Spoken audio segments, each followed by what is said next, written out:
So hi guys, நான் உங்கள் Dandapani. So இன்றைக்கி சண்டே Q&A செஷன். ஸோ உங்களுடைய கேள்விகளுக்கு என்னுடைய பதில்கள். ஒரு சின்ன விஷயத்த சொல்லிட்டு போயிடலாம். ஸோ அடுத்த வாரத்திலேருந்து Q&A வந்து இனிமேல் திங்கக்கிழமை வரும், சண்டே வராது. சரிங்களா? ஸோ யாராவது ஒருத்தங்க கீழே வந்து ஓ நோ வாய் அப்படிங்கிற மாதிரி ஏதாவது எக்ஸ்பிரஷன்லாம் கொடுக்குறீங்கன்னா ஒன்றும் பண்ணுறதுக்கு இல்லை, அது திங்கக்கிழமை தான் இனி வரும். சரிங்களா? ஓகே. அப்புறம் நம்மளுடைய சேனலில் வந்து அந்த வீடியோஸ் யூடியூப்னுடைய அந்த அல்காரிதம் இந்த மாதிரி இருக்குது. அதனால் இதுக்கு வந்து எல்லா வீடியோஸும் பார்க்குறீங்க அப்படின்னு சொன்னால் மறக்காமல் அந்த லைக்கை தட்டி விட்ருங்க.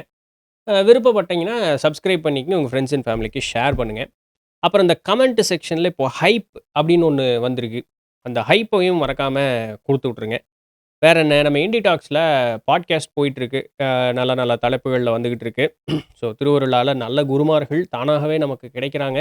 ஸோ இறைவனுடைய அனுக்கிரகம் அப்படின்னு சொல்லி தான் நான் அதோட அப்படியே நிறுத்திக்கிட்டேன். எனக்கு கிடைக்கிறாங்கன்னு பெருமை வச்சுருக்காங்க, ஒன்றும் இல்லை.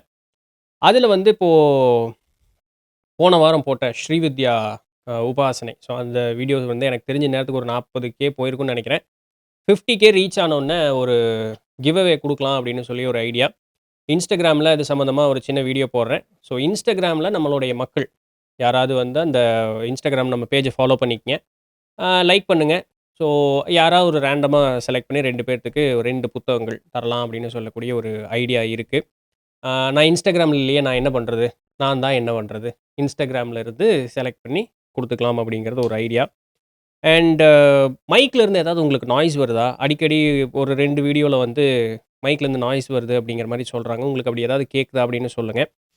இன்னொன்று, உங்களுக்கு வேறு ஏதாவது தகவல் தெரியணும் அப்படின்னு சொன்னால் யூடியூப்பில் கமெண்ட் பண்ணுறதை காட்டிலும் என்னை இமெயில்லையோ இல்லை இன்ஸ்டாகிராம்லேயோ தொடர்பு கொள்வது நல்லது. கொஞ்சம் லேட் ரிப்ளை வந்தாலும் நான் அதில் ஈஸியாக ரிப்ளை பண்ணிடுவேன். இல்லாட்டி டெலிகிராம் குரூப்பில் வந்து கேட்டாலும் ஓகே. பர்சனல் கொஸ்டின்ஸ் எல்லாம் வந்து டெலிகிராம் குரூப்பில் வேண்டாம். அது என்னுடைய இன்ஸ்டாகிராம் டிஎம்லேயோ இல்லை இமெயில் பண்ணுறதோ இருக்கிறது பெட்டர். ஓகே. ஸோ இது எல்லாத்தையும் மனசில் வச்சுட்டு நம்ம இன்றைக்கி கேள்விகளுக்குள்ளே போகலாம். முதல் கேள்வி ஆண்டோ. அவர் என்ன கேட்குறாருன்னா, சித்தர்கள் வாசியோகம் செய்தால் உடலில் வந்து மூப்பு பிணி வராது, நரைதரை மாறும்னு கூறுறாங்க. ஆனால் இன்றைக்கி நிறைய பேர் பயிற்சி செய்கிறாங்க, அறிகுறி காணலை அப்படின்னு சொல்லி. சித்தர்கள் செய்வது போல் செய்கிறாங்களா? ஆமாம், 10-20 நிமிஷம் உட்காந்தேன், 1/2 மணி நேரம் உட்காந்தேன், 1 மணி நேரம் உட்காந்துட்டு எந்திரிச்சு ஓடிடுறாங்க. சரி, அந்த உட்காந்த 1 மணி நேரம் 1/2 மணி நேரத்துலேயும் வந்து மனம் ஒருநிலைப்பட்டு தான் இருக்குங்கிறதுக்கு என்ன நிச்சயம்? உடலில் அந்த வாசியோகம் செய்யறதுக்கு முன்னாடி உடலில் இருக்கக்கூடிய கழிவுகளை நீக்க வேணும்னு சொல்லி நிறைய வழிமுறைகள் எல்லாம் இருக்குது. காந்தம் இருக்குல்ல, மேக்னெட் காந்தம், அது இயற்கையாக கிடைக்கிற அந்த காந்தம், அந்த காந்தத்தில் பாத்திரம் செய்து அந்த பாத்திரத்தில் தான் வந்து உணவு எடுக்கணும் அப்படின்னு சொல்லி அகத்தீசனார் சொல்கிறார். சரிங்களா?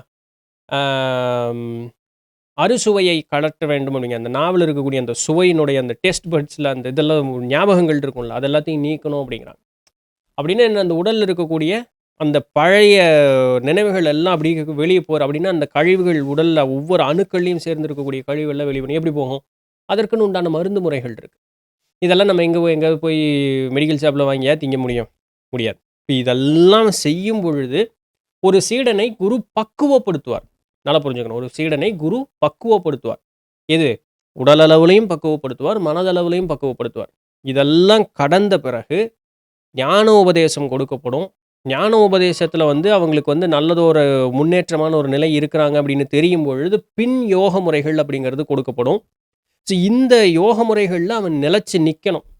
நிற்கும் பொழுது அதற்கு உண்டான மாதிரி அந்த தொடர்ந்து அந்த மருந்து முறைகள் கொடுக்கறது, என்ன எதை பண்ணணும், எப்படி ஹேண்டில் பண்ணணும்னு குருமார்களுக்கு தெரியும். இப்படி தான் சித்த வாழ்வு போகும். இன்றைக்கி அப்படியா போகுது? இல்லை, இன்றைக்கி நம்ம அப்படி தான் இருக்கிறோமா?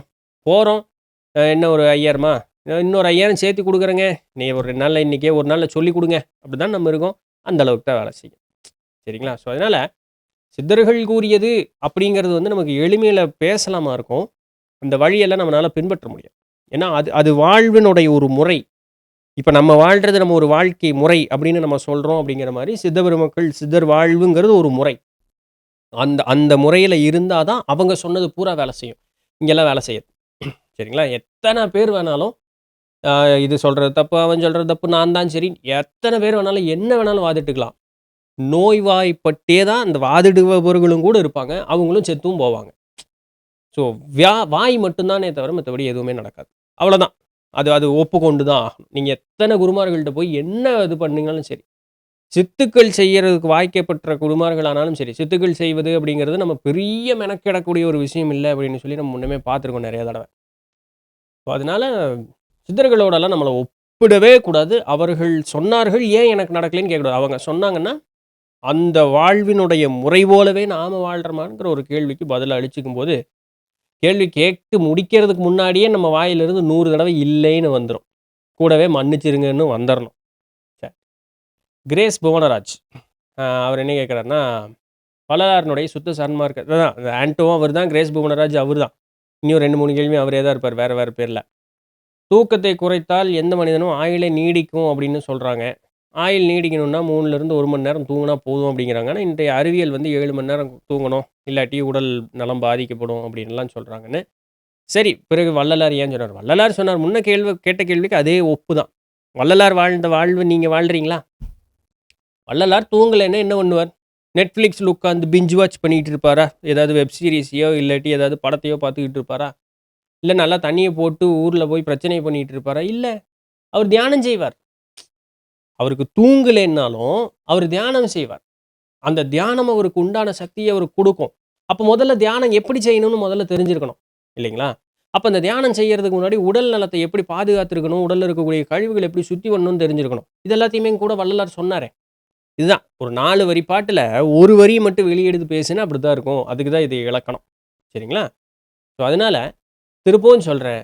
முந்தின கேள்வி கேட்ட அதே ஆள் தான்ங்கிறனால திருப்பி ஒரே மாரி தான் பதில் கேள்வியும் வந்திருக்குங்கிறனால நான் சொல்றேன். அவங்க செஞ்சாங்க, அவங்க சொன்னாங்கன்னு சொன்னா, அவங்கள படி நம்ம இருக்கிறோமாங்கிற ஒரு கேள்வியும் நம்ம கூடவே கேட்டுக்கணும். இல்லன்னு சொல்லிட்டு மன்னிச்சிருங்க நான் தான் தப்பு பண்ணிட்டேன்ட்டு வெளிய வர்ற நிலைமையில தான் இன்னைக்கு நம்ம இருக்கிறோமே தவிர, அவங்க சொன்னத நான் செஞ்சேன். நான் காத்துல பறந்துருவேன். சிதபெருமக்கள் சொன்னாங்க, "குலுகி பூண்டால் காத்தில் பறக்கலாம்ன்னு" சொல்லி. இன்னைக்கு தான் ரூ. 5, 10 நெறைய பேர் குலுகி வித்துக்கிட்டு இருக்காங்க. குலுகிங்கிற பேர்ல ரசத்த கட்டி வித்துக்கிட்டு இருக்காங்க. இங்க நானும் தான் நாவருக்கு அடியில வைக்கிறேன். இல்ல இந்த தலகாணி வைக்கிற மாதிரி இல்லையா? அந்த அந்த அளவுல தான் நம்மளுக்கு அதுக்கு உண்டான மரியாதை நம்ம தெரிஞ்சு வச்சிருக்கோம்னு அர்த்தம். குலுகிகள் அப்படிங்கிறதனுடைய மரியாதை அந்த அளவுக்கு தான் தெரிஞ்சு வச்சிருக்கோம். ஏன்னா நாக்குக்கு அடியில வைக்கிறேன் அப்படின்னு சொன்னாலே நம்ம புத்தி அங்க போகுதுங்கிற அளவுக்கு நம்ம இருக்கோங்கிறது மனசுல வச்சுக்கணும். நெறைய பேத்துக்கு புத்தி போகும். கமெண்ட் பண்ண மாட்டீங்க, சொன்னீங்க மாட்டீங்களா இருக்கும். புத்தி அங்க போகும்ல. அதுக்காக தான் நான் சொன்னேன். அப்ப அங்க வைக்கிறேன். கக்கத்துல வைங்கிறாரு. தொப்புள்ல வைங்கிறாரு. இந்த 3 இடத்துலயும் வச்சுட்டு அந்த சொரூபமணி குழி எடுத்து அண்டத்துல கலந்தரலாம். Galaxy to galaxy, universe to universe travel பண்ணலாம் அப்படிங்கிறாங்கன்னு. நானும் தான் அப்படித்தான் நெறைய பேர் வித்துக்கிட்டு இருக்காங்க. நானும் வாங்கி வச்சேன். என்னங்க இப்ப அடுத்து ஒரு 8 கூட என்னால வைக்க முடியல எங்கேயும். அவரு எங்கேயும் அங்க போனாரு. அவரு திருமூலருங்க. நானும் நீங்களும் உங்களுக்கு குழிய குடுத்தவரோ திருமூலரா? இல்ல. இல்லையா? அது அது அந்த அளவுக்கு தான் நம்மளுடைய அருகதை அப்படிங்கிறது அவ்வளோ தூரம் தான் இருக்கு அப்படிங்கிறத நம்ம ஒப்புக்கொள்வதற்கு கடினமா இருந்தாலும் அதுதான் நிதர்சனம். ரோலெக்ஸ். இதுவும் அவங்க தான். தவம் இருந்து வரம் பெறுவது உண்மையா? இது போன இதுலயே நான் சொல்லியிருந்தேன் இல்லையா? கேள்விக்கு மட்டும் தான் கேட்பாங்க போல. பதில் இது வீடியோ பார்க்கறது இல்ல போல. இதுக்கு ஏதாவது பரிபாஷை இருக்குமா அப்படின்னு சொல்லிட்டு. ஆனா அதில என்ன பியூட்டின்னா, அவங்க அந்த தவம் இருந்து வரம் பெறுவது எப்படி அப்படின்னும், அதுக்கு எடுத்துக்காட்டு. காலப்பயண இயந்திரம் பெற்றுக்கொள்ள முடியுமா? இல்ல இந்த கபடி, கால்பந்து போட்டிகளுக்கு விளையாட்ட நன்றா விளையாடலாம் அப்படின்னு சொல்லக்கூடியது பெற முடியுமா? ஐன்ஸ்டீன் போன்றவர் போல அறிவு வளர்மன் ஒரு வரம் வாங்குற இடத்துக்கு போயிட்டு, கபடி போட்டியில ஜெயிக்கணும்னா வரம் வாங்கிட்டு வருவோம். மனிதனுடைய மனோநிலை எந்த அளவுக்கு தான் இருக்கு பாருங்க. சரி பரவால்ல. எடுத்துக்காட்டுன்னு தான சொல்லியிருக்கார். அப்படின்னு நம்மள சமாதானப்படுத்திக்க வேண்டியது தான். பெற முடியும்.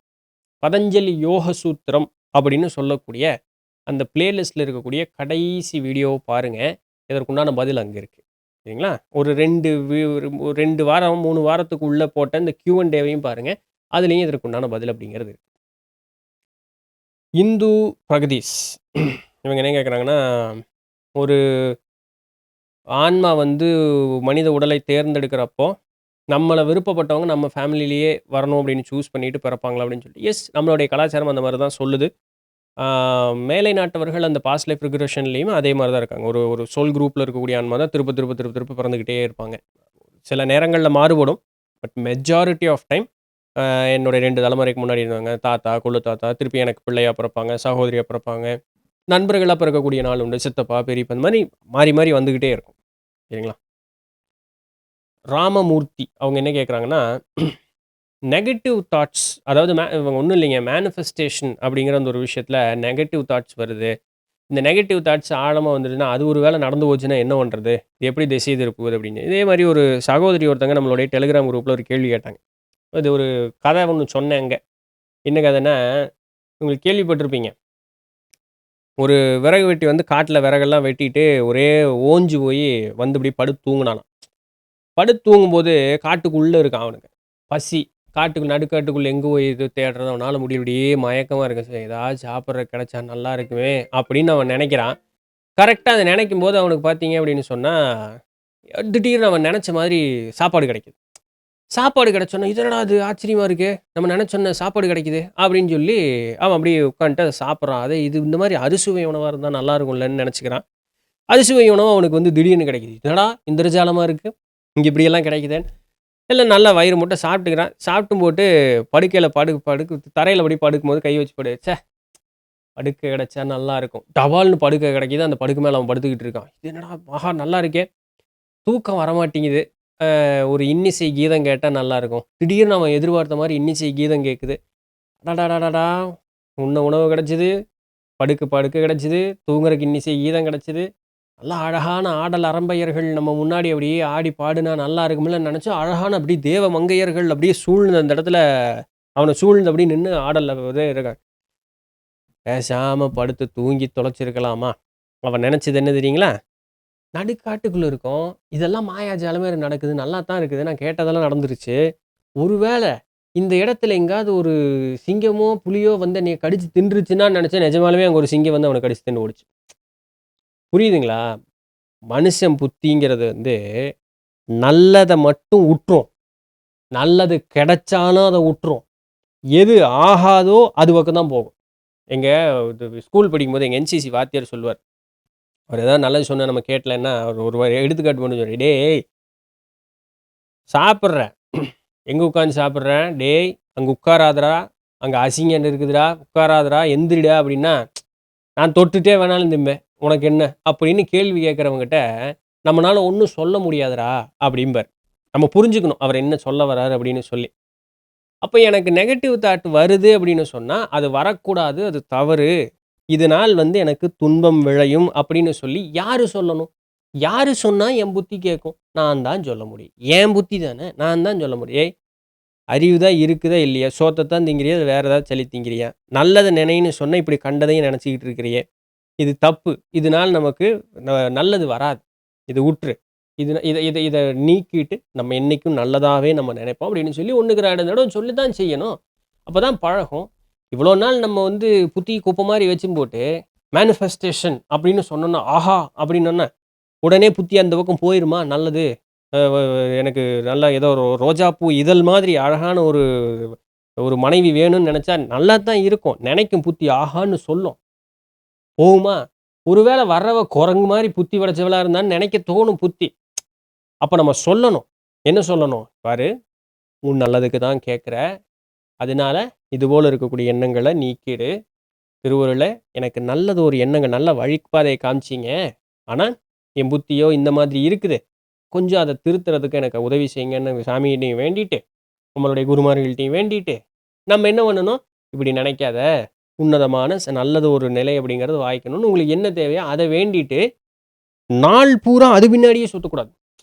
அந்த வேண்டக்கூடிய நேரத்தில மனச ஒருநிலைப்படுத்தி வேண்டிட்டு, எனக்கு எண்ணங்கள் நல்லது ஒரு எண்ணங்களாகவே வரும்னு சொல்லி முதல்ல நீங்க ஒரு அஃபர்மேஷன குடுத்துட்டு நீங்க அந்த இத ஆரம்பிக்கிறீங்க.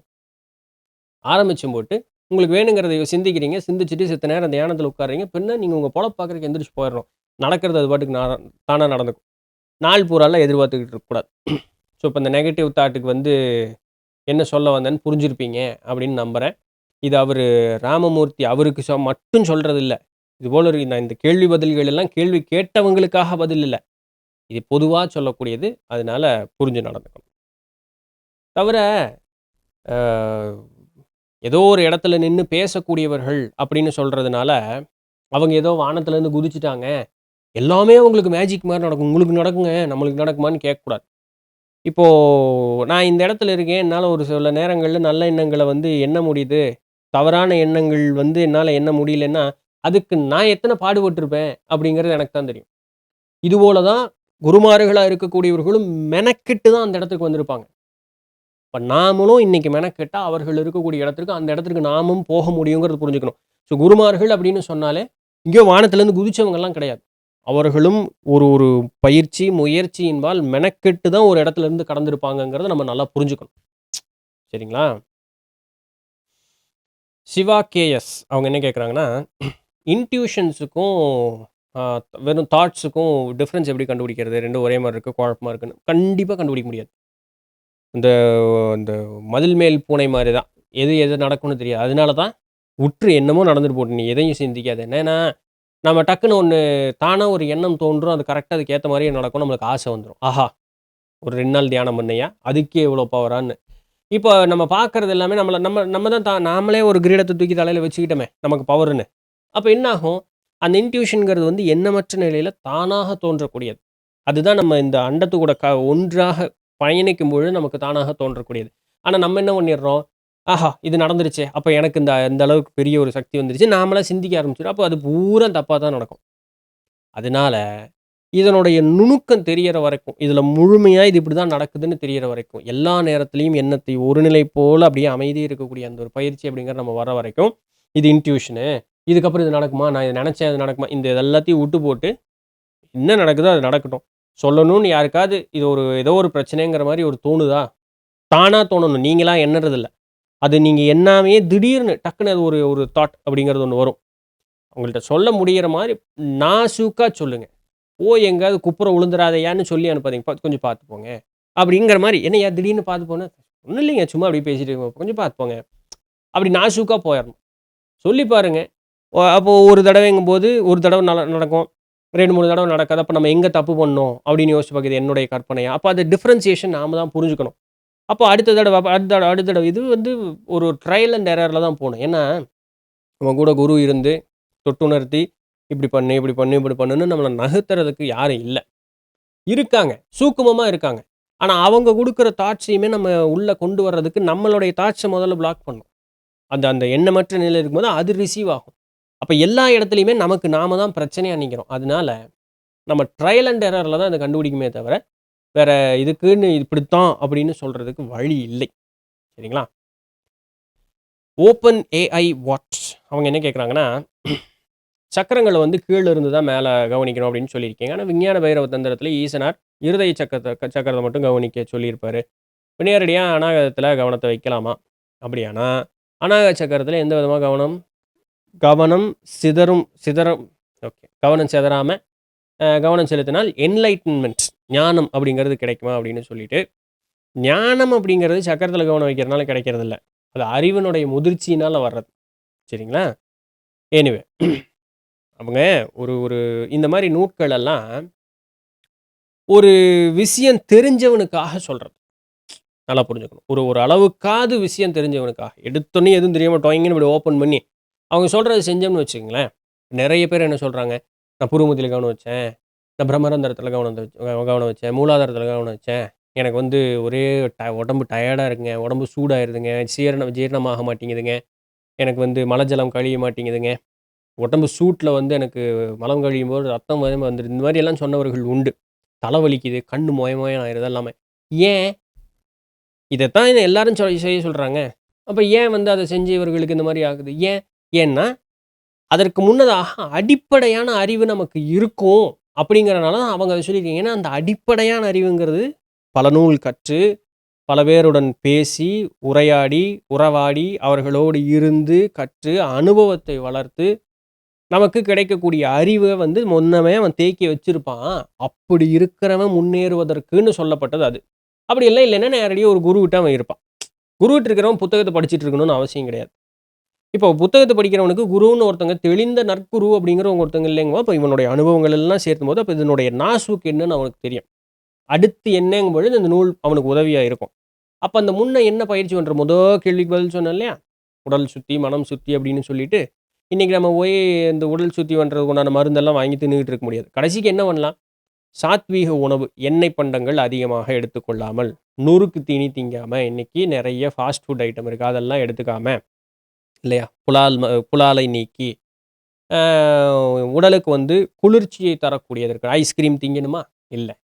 சாப்பாடு, சைவ சாப்பாடுல உடலுக்கு குளிர்ச்சி தரக்கூடிய உணவுகளாக முடிந்த அளவுக்கு எடுத்துக்கொண்டு, கிழங்கு வகைகள் அதிகமாக சாப்பிடாம, சரிங்களா? பித்தத்தை ஏத்தக்கூடிய உணவுகளை வந்து முடிந்த அளவு புறந்தள்ளி, இப்படி எல்லாம் அப்போ உணவு வந்து முடிஞ்ச அளவுக்கு பார்த்தீங்கன்னா, சின்ன பார்ட்டுக்கு ரெஸ்ட்ரிக்ட் ஆயிருக்கும். அப்போ முடிஞ்ச அளவுக்கு அது ஆனா வயிறு கொள்ளக்கூடிய அளவுக்கு சாப்பிடணும். வயிறு புடைக்கக்கூடிய அளவுக்கு சாப்பிடக்கூடாது. 2க்கு வித்தியாசம் இருக்கு. எனக்கு போதும்னு சொல்லக்கூடிய அளவுக்கு சாப்பிடணும். நல்ல ருசியா இருக்குது அப்படிங்கிறதுக்காக இன்னும் 2 வட்டி சோத்த எடுத்து திங்கக்கூடாது. சரிங்களா? ஸோ அதனால வயிறு கொள்ளும் அளவிற்கு சாப்பிட்டு, நம்ம வந்து உண்டான வேலைகள் செய்ய போணும். உண்ட மயக்கம் தொண்டனுக்கும் உண்டுன்னு தான் பெரியவங்க சொல்லியிருக்காங்கன்னு படுத்து தூங்கிறக்கூடாது. தூங்குனோம்னா அப்புறம் செரிமானம் சரியாகாது. அப்புறம் அதில ஒரு அர்த்தமும் கிடையாது. அப்போ இது போல உடலை வந்து சீர் செய்யணும் உணவின் வகையில. அடுத்தது உடல் பயிற்சி அப்படிங்கிறது நமக்கு இருக்கணும். எக்ஸர்சைஸ் அப்படிங்கிறது கண்டிப்பா இருக்கணும். இது கூடவே வந்து உடலினுடைய அந்த வளைவு நெளிவுக்காக யோகா ஆசனங்கள் அப்படிங்கிறது பழகணும். இப்ப என்ன ஆகும்? இதெல்லாம் இந்த ஜாயிண்ட்ல இருந்து எல்லாத்துல இருக்கக்கூடிய அந்த கழிவுகள நீக்கும். வியர்வை மூலமாக, மலஜலத்தின் மூலமாக, ஒரு சிலருக்கு வாந்தி வர மாரி இருக்கும். ஸோ அதன் மூலமாக இதெல்லாம் நீக்கும். சிறுகுடல், பெருகுடல் எல்லாம் நீங்கும். அந்த உடல்ல அந்த மூட்டுகள்ல இருந்த வலிகள் நீங்கும். இதெல்லாம் நீங்கும் பொழுது, நம்ம அதற்கு பிறகு இந்த யோக பயிற்சி. யோகம் அப்படின்னா என்ன? பதஞ்சலி யோக சூத்திரத்தில முதல் பாடத்திலேயே பார்த்தோமா? முதல் வீடியோல 2வது லைன்ல பாட்டே அதான் எழுதியிருப்பார். யோக சித்த விருத்தி நிரோதகன்னு எழுதியிருப்பார். அசையக்கூடிய மனதை அசையாமல் நிறுத்துவதற்குண்டான கலையே யோகம். அவ்வளோதான். இதுக்கு பேர் தான் யோகம்னு சொல்லக்கூடியது. இதற்கு பல வழிமுறைகள் உண்டு. இதில் ஒரு வழிமுறை புருவ மத்தியை கவனிப்பது அப்படின்னு சொல்லக்கூடியது. இதெல்லாம் எப்போ வருது? உடல் சுத்தி, மனம் சுத்திக்கு அப்புறம் தான் இங்கேயே வருது. இயம, நியம, ஆசன, பிராணாயாமம், தியானம். 4வதும் 5வதும் தான் நம்மள வந்து அப்ப அதுக்கு முன்னாடி இருக்க 3 யாருமே பண்றது இல்லையே சாமி. அப்புறம் அந்த மாரி கண்டதெல்லாம் உடம்பு அங்க வலிக்குது, இங்க வலிக்குதுன்னு சுத்த வேண்டியது தான். இல்லைங்களா? அப்ப இதெல்லாம் தாண்டி வரும்பொழுது, கீழ இருந்து தான் அந்த சக்திய மேல கொண்டு வரணும். ஏன் புருவ மத்தியில கவனத்த வச்சு உடம்பு சொன்னா, நம்ம இந்த ஸ்ரீவித்யா உபாசனையில வந்து சுவாமி இவரு கிருஷ்ண சுவாமி அவர் சொன்னார் இல்லையா? அவர் பேரு கிருஷ்ணா. நான் அவர அப்பான்னு கூப்பிடுறனால கிருஷ்ணா அப்பான்னு சொன்னேன். அது கிருஷ்ணப்பான்னு நெறைய பேர் புரிஞ்சுக்கிட்டாங்க. எனிவே. ஸோ அந்த சுவாமி என்ன சொன்னாரு? புருவ மத்தியில கவனம் வைக்கலாம். ஆனா உடம்பு சூடு ஏறும். அந்த சூட்டை நமக்கு தணிப்பதற்கு தெரியணும். அப்போ அதே ரிசல்ட்ட நான் வேற எங்க கிடைக்கிறது? இங்க இருதய கமலத்தில வைக்கலாம். அப்ப இருதய கமலத்தில இருந்து நமக்கு அந்த அப்படியே அமைதி கூடும்பொழுது தானாவே நம்முடைய சிந்தை புருவ மத்திக்கு வரும். அதை தாண்டி சகசிராரத்துக்கு போகும். பிரம்மரந்திரம்னு சொல்லக்கூடிய அந்த இடத்திற்கு போகும். சரிங்களா? ஸோ இதெல்லாம் இது தானா நடக்கும். ஆனா அதற்கு முன்னாடி இயம, நியம, ஆசனம், பிராணாயாமம், அது பிரத்யாகாரம், தாரணை தான். ஆமா. நான் அங்க 4, 5ன்னு சொன்னேன். தியானம் இன்னுமே கடந்து தான் வர்றது. ஸோ இவ்வளோ ப்ரொசீஜர் இருக்கு. எடுத்தோன்னயே வந்து அங்க கவனத்த வை, இங்க கவனத்த வைன்னா செட் ஆகாது. சரிங்களா? எனிவே இதான் இன்னைக்கு உண்டான கேள்விகளும், அதற்குண்டான பதில்களும் புடிச்சிருந்திருக்கும், இன்ஃபர்மேட்டிவா இருந்திருக்கும் அப்படின்னு நம்புறேன். நாளைக்கு வேற ஏதாவது ஒரு சுவாரஸ்யமான செய்தியில சந்திப்போம். அதுவரையும் தொடர்ந்து இணைந்திருங்கள். நான் உங்க இடத்துல நன்றி.